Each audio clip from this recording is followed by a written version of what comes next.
आप सभी को जय मसीह की। प्रभु आप सभी को बहुत आशीष दे। मेरे भाई और बहनों, बहुत ज़रूरी बात बताना चाहता हूँ कि जो ये दिन चल रहे हैं, इन दिनों में ना और आने वाले टाइम में दो प्रकार की सेवकाई बहुत ज़ोरों से उठेगी।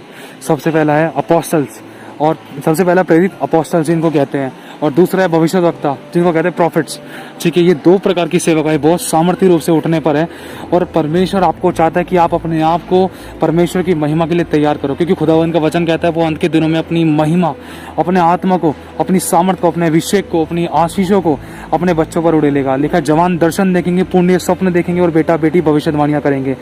लिखा है परमेश्वर अपना आत्मा हर एक जन पर उड़ेलेगा। तो तैयार हो जाओ, खुदावन की नज़र में आपको निष्कपट होना है। परमेश्वर का भय मानकर उसके मार्गों पर चलो, जितना हो सके उतना उपवास रखो, शारीरिक अभिलाषाओं को मारो, और जो बीत गया उसको छोड़ दो, जो आने वाला है उसको पकड़ो, और जो है उसका धन्यवाद करो। प्रभु में बने रहो, जितना हो सके दुख के समय में प्रार्थना करो, और अगर आप आनंदित हो तो स्तुति के गीत गाओ। वचन कहता है समय समय तैयार रहे, क्योंकि नहीं पता कि हमारा स्वामी कब आएगा। हमारा स्वामी कौन? यीशु। तो मेरे भाई और बहनों, समय हमारे पास बहुत थोड़ा है। लिखा है समय को बहुमूल्य जानो और तैयार हो जाओ। खुदावन बहुत से लोगों को उठाने पर है, अपनी महिमा के लिए, अपनी सेवकाई के लिए उठाने पर है। बहुत से लोगों को परमेश्वर अपने आत्मा से भरकर दर्शन देगा। बहुत से लोगों को अपनी आग की तरह इस्तेमाल करने पर है। परमेश्वर बहुत से लोगों को अपनी महिमा के लिए सेवकों के रूप में चुनने के लिए तैयार है। परमेश्वर अंत के दिनों में बहुत से भविष्यवक्ता, बहुत से प्रेरित, बहुत से अपोस्टल्स को उठाने पर है। वो ढूंढ रहे हैं कि किसके ऊपर मैं अपनी सामर्थ को, अपनी आत्मा को, अपने अभिषेक को, अपनी ताकत को प्रकट करूं।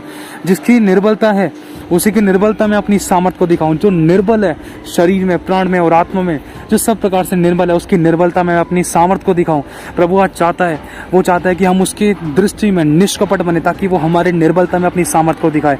हम निर्बल कब बनेंगे? जब हम अपने आप को जीरो, शून्य, नम्र और दीन कर लेंगे कि प्रभु हमसे तो कुछ भी नहीं बन पड़ा, मैं जैसा भी तू मुझे ग्रहण कर।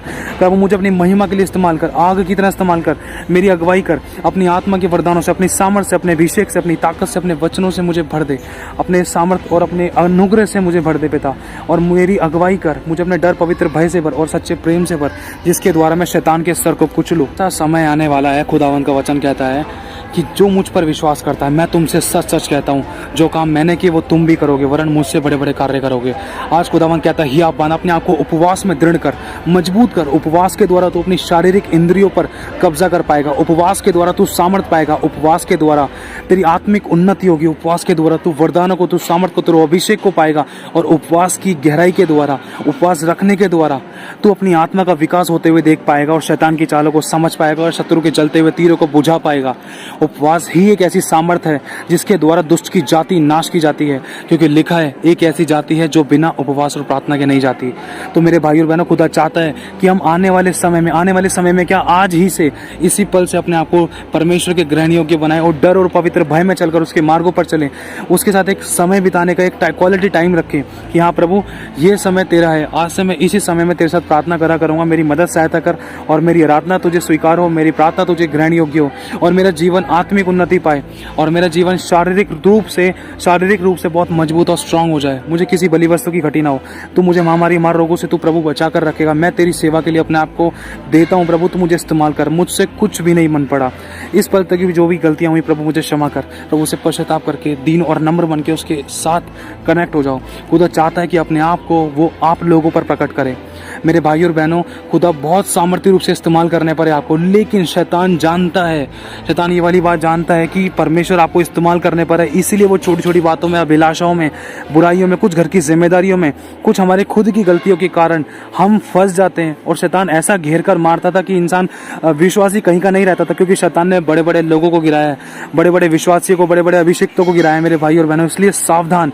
प्रभु का वचन कहता है कि कोई तुम्हें भरमाने ना पाए। भरमाना मतलब किस बात के लिए भरमाना? आत्मिक और शारीरिक रूप से भरमाने ना पाए। शारीरिक रूप से ऐसे कि आज नहीं कल प्रार्थना कर लेंगे, अरे नींद आ जाती है कई बार प्रार्थना करते हुए, आराधना करते हुए, वचन पढ़ते हुए, तो शैतान भरमाता है। क्योंकि शैतान जान चुका है, अगर तू प्रार्थना में बैठ गई, अगर तू प्रार्थना में, उपवास में बैठ गया, अगर तूने उपवास रखना शुरू कर दिया, तो तेरी शारीरिक इंद्रियां मजबूत होंगी, और तुझसे शारीरिक रूप से पाप नहीं होने पाएगा, और शारीरिक रूप में तू कमजोर नहीं होगा। और शैतान सबसे पहले कमजोर कड़ी पर ही अटैक मारता था मेरे भाई और बहनों। शैतान जड़ पकड़ता है कि इंसान अगर शारीरिक रूप से तंग है, तो उसके बाद तो फिर आत्मिक रूप से मजबूत हो ही नहीं सकता है। और दूसरा, आत्मिक रूप से मतलब आपकी आत्मा में, आपके मन और विचारों को बिल्कुल भी भटकाने ना पाए कि तू तो ये कर ही नहीं सकती, तू तो कर ही नहीं सकता, तेरा पति नहीं बदला, तेरी माँ नहीं बदली, तेरा बहन नहीं बदली, तेरा भाई नहीं बदल रहा, तेरा पति तुझसे लड़ाई बैर करता है, दोष लगाता है, बुराइयां करता है, कमियां निकालता है, आत्मिक रूप से इन बातों को लेकर बनवाता है। मनुष्य मतलब इन्हीं बातों को लेकर, अपने सबसे पहले घर परिवार की बातों को लेकर ही, इन चीज़ों को लेकर ही इतना स्ट्रेस से भर जाता है, इतना टेंशन, चिंता, परेशानियों से भर जाता है कि वो खुदा के साथ समय बिता ही नहीं पाता है। अगर बिताता है तो मन इन चीज़ों में लगता ही नहीं है, क्योंकि लिखा है ना कि तुम होठों से तो मेरा आदर करते हो, क्योंकि तुम्हारा मन मुझसे लगा नहीं है।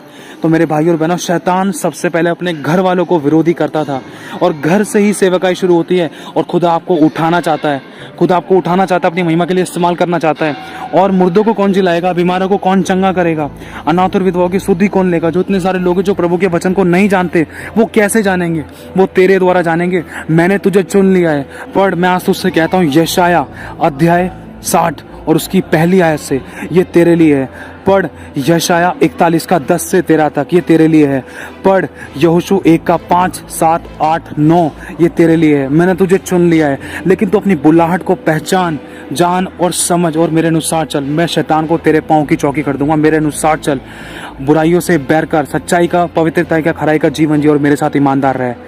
मैं तेरे पास आता हूँ, मैं अपने आप को तुझ पर प्रकट करूंगा। मैं तुझे सामर्थ्य रूप से तुझे इस्तेमाल करने जा रहा हूँ, तुझे खड़ा करने जा रहा हूँ। अब तू मेरी महिमा को देखेगी, इस बात का ध्यान रख। तू अपने आप को कमज़ोर समझती है, निर्बल समझती है, तू निर्बल नहीं है, क्योंकि यहोवा तेरा बल है।